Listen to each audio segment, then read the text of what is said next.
अब जैसे गांव में आदमी अपनी तरह से रहता है, शहर में अपनी तरह से। अब गांव में 2-3 इशारे तो इधर जब से हमने यहाँ ये बनवाया तब से सीखे।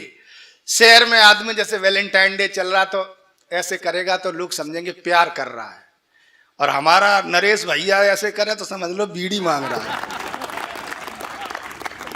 स्टाइल है। गांव में यही अंतर। यहाँ आदमी ऐसे करे शहर में तो सोचो पैसे मांग रहा है, और यहाँ ऐसे करे तो सोचो घिट्टनियां मांग रहा है। हिसाब है दोनों का। जोरदार तालियां बजाकर बाबूलाल डींगिया को आमंत्रित करें। आपको हंसाते हंसाते लोट पोट कर देंगे, आएंगे। जब ठीक साहब मैं आपके टाबा में आया तो किसी सज्जन ने मुझे नजर उठाकर नहीं देखा, पर एक डॉक्टर साहब ने जरूर देखा। और डॉक्टर साहब बोले, भाई साहब कहाँ के हो? मैंने कि राजस्थान के। वो कहाँ जा रहे हो? मैंने कि कब सम्मेलन में कविता पढ़ने जा रहा हूँ। बोल ठीक है चले जाना, पर आप तो बीमार हैं। अरे मैं डॉक्टर साहब मैं बीमार नहीं हूँ। बोल मैं डॉक्टर हूँ, मेरा विश्वास करो। आप में खून नहीं है, आप खून चेक करा लो। मैं डॉक्टर साहब जब खून नहीं आए तो चेक क्या कराओ? बोले अपना ब्लड प्रेशर चेक करा लो। डॉक्टर साहब बोले तो मैं खून नहीं है, आप खून चेक करा लो। मैं डॉक्टर साहब जब खून नहीं चेक क्या कराऊं? बोले अपना ब्लड प्रेशर चेक करा लो। मैं डॉक्टर साहब जब ब्लड देंगे तो प्रेशर कहां से होगा? मैं डॉक्टर साहब ब्लड प्रेशर के बारे में खूब जानता हूं। जब मैं हाई स्कूल में पढ़ता था मेरा ब्लड हाई था, इंटर किया तो मध्यम रह गया, और जिस दिन से घरबारी आई है उस दिन से लो चल रहा है। बहुत बढ़िया।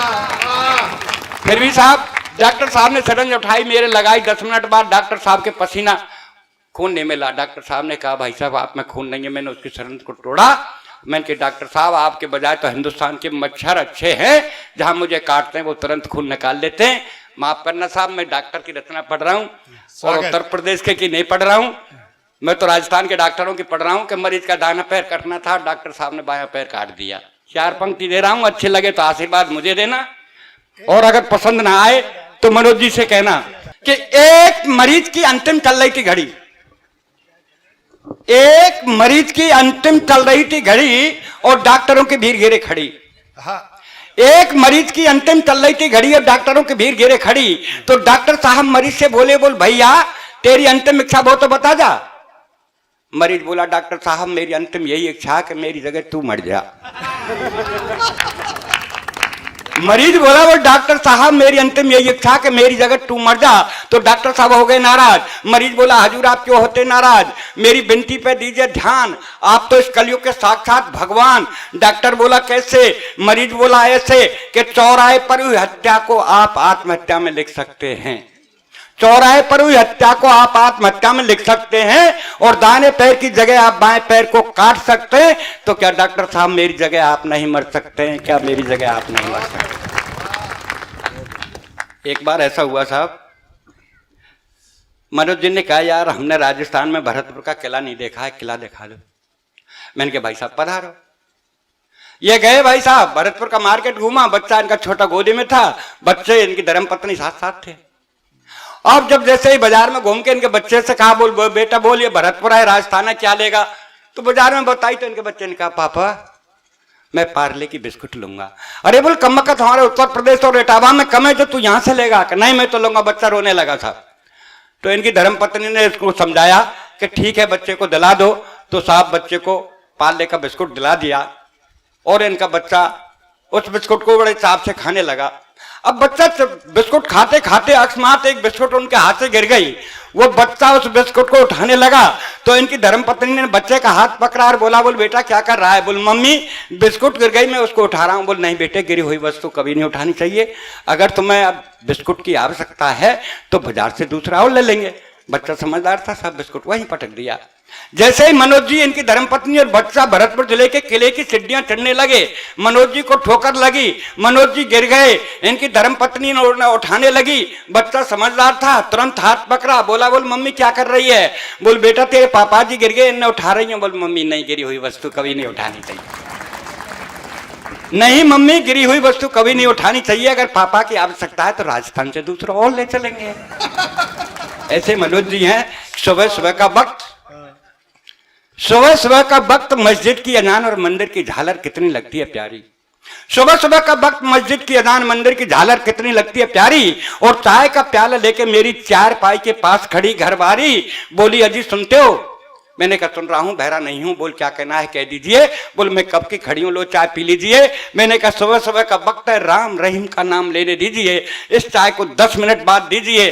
तो गुस्से में बोली कि 10 मिनट में तो ठंडी हो जाएगी। मैंने कहा कम वक्त, तेरी उम्र 60 साल की है गई, तू अब तक ठंडी ना है पाई, तो का चाय 10 मिनट में ठंडी हो जाएगी।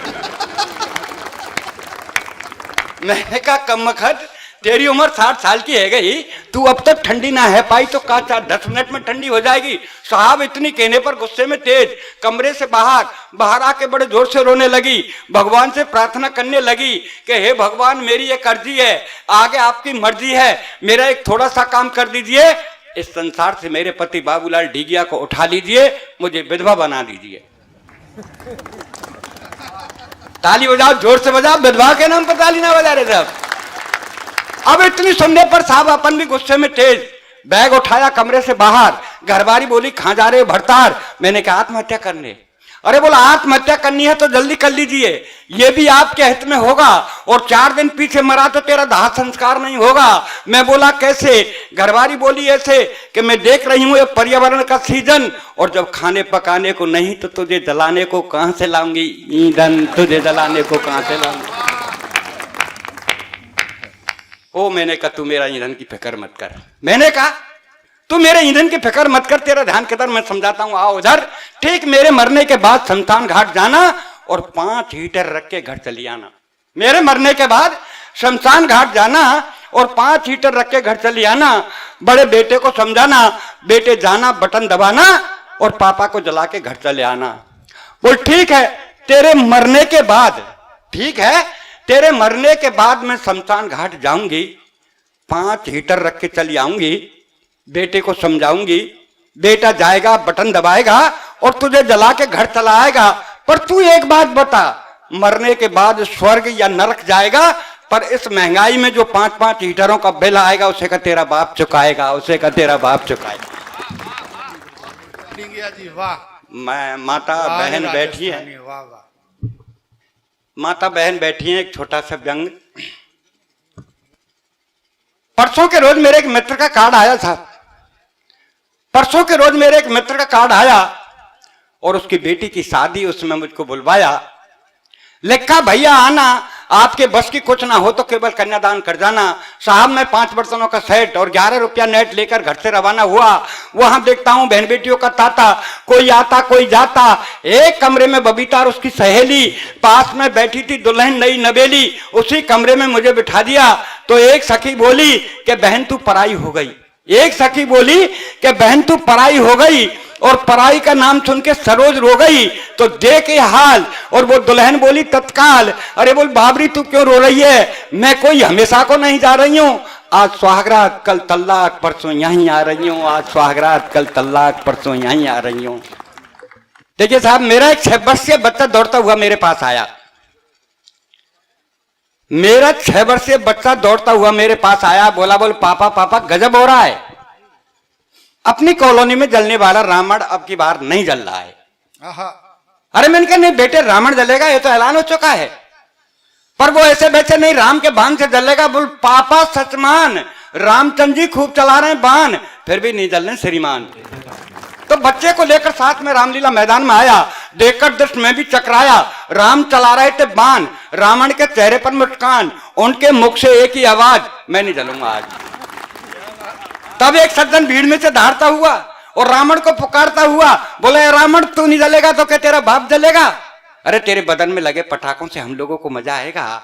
रावण घुर्राया, 10 शीशों को उसकी तरफ घुमाया और बोला बोल मूर्ख तू कहां से आ रहा है? मुझे हर साल जलता देखता है और फिर भी तेरा पेट नहीं भरता है, और अगर तुझे देखना है तो इसे हिंदुस्तान में देख ले, बार बार में सांप्रदायिक दंगा होता है, बार बार सांप्रदायिक दंगा होता है, बार बार तब भी सिद्धियों का लेकर सारा मैं ऊपर तक चढ़ा और धीरे से रावण के कान में कहा भैया रावण जल जाओ, ये जनता परेशान है, दिल मत दुखाओ। रावण बोला मुझे बेवकूफ मत बनाओ, आप अपने घर जाओ। मैं बोला क्यों? रावण बोला यूं अध्यापक परीक्षार्थी परीक्षाओं के समय में, रोडवेज वाले शादियों के दिनों में, सूरज हमेशा सर्दियों में, बिजली वाले गर्मियों में, ये वक्त आने पर नहीं मानते, ये एक साल में 4-4 बार करते हैं, इसलिए दशहरे का दिन आज हम भी हड़ताल करते हैं। मैंने कहा भैया तेरा मांग पत्र हो तो मुझे बताओ, मैं रामचंद्र जी से आपका समझौता कराता हूं। कि रामचंद्र जी से मेरा समझौता, आप मानव है, मानवता आपकी जात है, मुझे राम से नहीं राम के भक्तों से शिकायत है जो बिना कारण मुझे हर साल जलाते हैं। अगर तुम्हें जलाना है तो दहेज के दानव को जलाओ, और भी जलाना है तो इस कुर्सी की खातिर जीने मरने वालों को जलाओ, और भी जलाना है तो अपने स्वार्थ हेतु वतन के बेचने वालों को जलाओ, और भी जलाना है तो कन्या का जन्म लेने से पूर्व पेट में मारने वाली बेटी के हत्यारे बाप को जलाओ, ऐसे हत्यारे बाप को जलाओ।